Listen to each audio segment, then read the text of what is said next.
అందరికీ నమస్కారం. ఈరోజు ఎర్లీ అవర్స్లో తాడేపల్లిలోని వైఎస్ఆర్ కాంగ్రెస్ పార్టీ కార్యాలయాన్ని ఈ తెలుగుదేశం ప్రభుత్వం చాలా ఉద్దేశపూర్వకంగా దౌర్జన్యంగా కోర్టు ఆదేశాలను సైతం బేఖాతరు చేస్తూ కూల్చివేయటం అన్నటువంటిది నాకు తెలిసి ఆంధ్రప్రదేశ్ చరిత్రలోనే ఒక మచ్చగా మిగిలిపోతుంది. నాట్ ఓన్లీ దట్, ఇక్కడ రెండు విషయాలు నేను ప్రజలందరికీ కూడా తెలియజేయాలనుకుంటా ఉన్నాను. నేను ఉదయం నుంచి మనం ఒక్కసారి గమనిస్తే జగన్మోహన్ రెడ్డి గారు కూడా గతంలో కూల్చారు కదా, మరి ఇప్పుడు కూలిస్తే తప్పేంటి అన్నట్టు కొంతమంది కుహనవాదులు మాట్లాడడం చాలా ఆశ్చర్యకరం. నేను అంటాను, ఏదైతే ఆ రోజు ప్రజావేదిక కూల్చామో అది నదీ గర్భంలో అక్రమంగా కట్టినటువంటి ఒక ప్రభుత్వ భవనం. అది చంద్రబాబు గారు ఉంటున్న బిల్డింగ్ కూడా నదీ గర్భంలో అక్రమంగా కట్టిందే కదా. అనేకమైనటువంటి నిర్మాణాలు చంద్రబాబు గారి సారథ్యంలో నదీ గర్భంలో కట్టారు కదా. వాటన్నిటి మీద కూడా మీరు కోర్టులకు వెళ్ళారు కదా. కోర్టు ఆపితే ఆగింది కదా ప్రభుత్వం. మీ రాష్ట్ర తెలుగుదేశం పార్టీ కార్యాలయం తాడేపల్లిలో మంగళగిరిలో ఉన్నటువంటి కార్యాలయం, అది కూడాను ఒక కాలువలో కట్టినటువంటి నిర్మాణం. దానిపైన కూడా మీరు కోర్టుకు వెళ్ళారు కదా. కోర్టు ఆదేశాలని గత ప్రభుత్వం గౌరవించింది కదా. ఈరోజు కనీసం కోర్టు ఆదేశాలను సైతం ధిక్కరిస్తారా? అంటే ఇంకా రాజ్యాంగంతో ఇంకా పని లేదా? న్యాయస్థానాలతో పని లేదా? జడ్జీలతో ఇంకా పని లేదా? మీరు ఏదనుకుంటే అదేనా? ఈరోజు ఈ తాడేపల్లిలో ఉన్నటువంటి వైఎస్ఆర్ కాంగ్రెస్ పార్టీ కార్యాలయం కూల్చివేత అన్నటువంటిది తెలుగుదేశం పార్టీ నాశనానికి నాంది పలుకుతుందని నేనైతే అభిప్రాయపడతా ఉన్నా.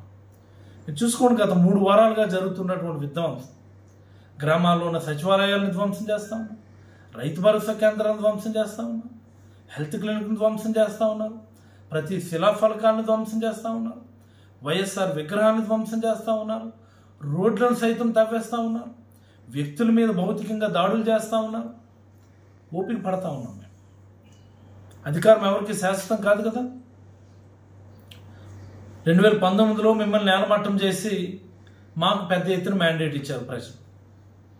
ఈసారి మమ్మల్ని కాదనుకుని మీకు మరింత పెద్ద ఎత్తున మ్యాండేట్ ఇచ్చారు. సో మన ప్రవర్తన బట్టి ప్రజల తీర్పులు కూడా మారుతూ ఉంటాయి. ఇదే నాంది, ఇది తెలుగుదేశం పార్టీ నాశనానికి, తెలుగుదేశం పార్టీ డౌన్ఫాల్కి ఇది నాంది. ఈరోజు రాష్ట్రంలో ఉన్నటువంటి మేధావులందరినీ కూడా, రాష్ట్రంలో ఉన్నటువంటి చదువుకున్న ప్రతి ఒక్కరిని కూడా ఈ విషయం పైన రెస్పాండ్ అవ్వమని కోరుతా ఉన్నాను. ఏంటిది నాకు అర్థం కాదు. ఇది కోర్టు ఆదేశాలను సైతం ధిక్కరించి అధికారులను బలిపశువులు చేస్తూ ఉన్నారంటే మనం ఏ రాజ్యాంగంలోకి వెళ్తా ఉన్నాం? ఐపీసీ పోయి వైపీసీ వచ్చింది, ఎల్లో పేనల్ కోడ్ అంటుంది. ఐపీసీ పోయి వైపీసీ వచ్చింది రాష్ట్రంలో. చంద్రబాబు గారికి నేను చెప్పేది ఒకటే, ఎక్కడైతే కూల్చివేత మొదలవుతుందో అక్కడే మళ్ళీ నిర్మాణం మొదలవుతుంది. ఎక్కడైతే విధ్వంసాన్ని పూనుకుంటారో అక్కడే మళ్ళీ మరొక సృష్టికి నాంది పలుకుతారన్న విషయం చంద్రబాబు గారికి అయితే నేను సందర్భంగా తెలియజేస్తా ఉన్నాను. ప్రజలందరూ గమనించమని కోరుతా ఉన్నాం. గత 3 వారాలుగా జరుగుతున్నటువంటి విధ్వంసం, గత 3 వారాలుగా జరుగుతున్నటువంటి భౌతిక దాడులు గమనించమని కోరుతుంది. దీనికోసం కాదు మీకు అధికారం ఇచ్చింది, దీనికోసం కాదు పెద్ద ఎత్తున ప్రజలు మీకు ఆ కుర్చీలో కూర్చోబెట్టి. ఈరోజు చూస్తూ ఉన్నాం మనం, సంపద సృష్టిస్తాను నేనని చెప్పి అధికారంలోకి వచ్చినటువంటి పెద్ద మనిషి 3 వారాలుగా తను ఇచ్చినటువంటి హామీల గురించి ఒక్క మాట మాట్లాడారు. ఈ సూపర్ 6 హామీల గురించి ఒక్క మాట మాట్లాడారు. జీతాలు ఇవ్వడం కోసం అని చెప్పి ఈరోజు అప్పు తేవడం కోసం వెళ్ళినారు. మీకు అందరికీ ఒక విషయం నేను ఈ సందర్భంగా గుర్తు చేయాలి.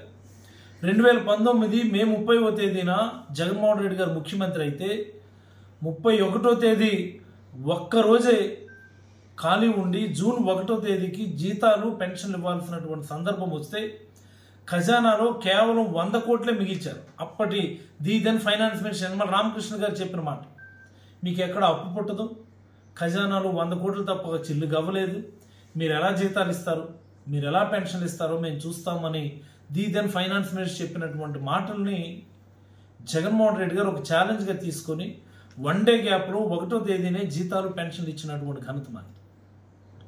కానీ ఈరోజు జగన్మోహన్ రెడ్డి గారు విధానాల వల్ల మార్చిలో రావాల్సినటువంటి state share of central taxes సుమారుగా 5,400 కోట్లు కూడా కేంద్ర ప్రభుత్వం మొన్నే రిలీజ్ చేసింది. మీకు ఆ డబ్బులు ఉన్నాయి.